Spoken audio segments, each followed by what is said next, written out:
সারা দেশে এখন রাজনীতিতে আলোচিত এক নাম নোয়াখালীর আব্দুল কাদের মির্জা। দল ও নির্বাচন নিয়ে আওয়ামী লীগ সাধারণ সম্পাদকের ছোট ভাই কাদের মির্জার একটি বক্তব্য এরই মধ্যে ভাইরাল সামাজিক যোগাযোগ মাধ্যমে। এখনও সেই বক্তব্যে অটল তিনি।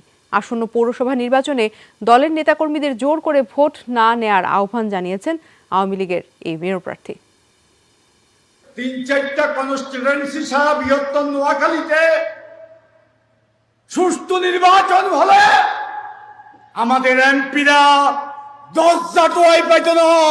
সম্প্রতি নোয়াখালীতে আওয়ামী লীগ সাধারণ সম্পাদক ওবায়দুল কাদেরের ছোট ভাই আব্দুল কাদের মির্জার এই বক্তব্য আলোচনা সমালোচনার ঝড় তোলে।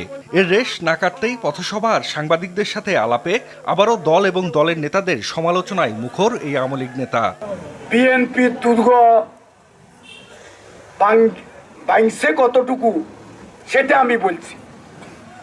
এখানে ৩-৪টা কনস্টিটুয়েন্সি ছাড়া আর বাকিগুলাতে তারা বলে খাইব ফেয়ার ইলেকশন হলে 10টা টোয়াই আইতো না চলিয়ে গেছে। এই সরকারের আমলে উন্নয়ন হলেও জনগণের ভোটের অধিকার মেলেনি বলে অভিযোগ করেন আব্দুল কাদের মির্জা। দেশরত্ন শেখ হাসিনা বাংলাদেশের মানুষের ভাতের অধিকার দিয়েছে, ভোটের অধিকার আমরা এখনো পাই নাই। একাদশ জাতীয় নির্বাচনে কারচুপির জন্য প্রশাসনকেও দায়ী করেন এই আওয়ামী লীগ নেতা। হয়েছে ভোট চুরি সরকার আমলে হয়েছে, আমাদের গত নির্বাচনেও ভোটে অনিয়ম হয়েছে।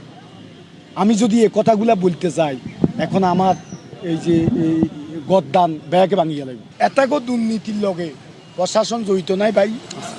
তারা এখন মনে করে যে শেখ হাসিনারা আমরা জিতেছি, যা ইচ্ছা তা করুক।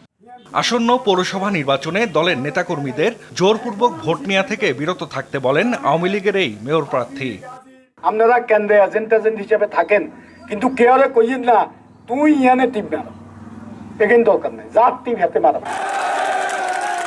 জাহিদ হাসান, যমুনা নিউজ।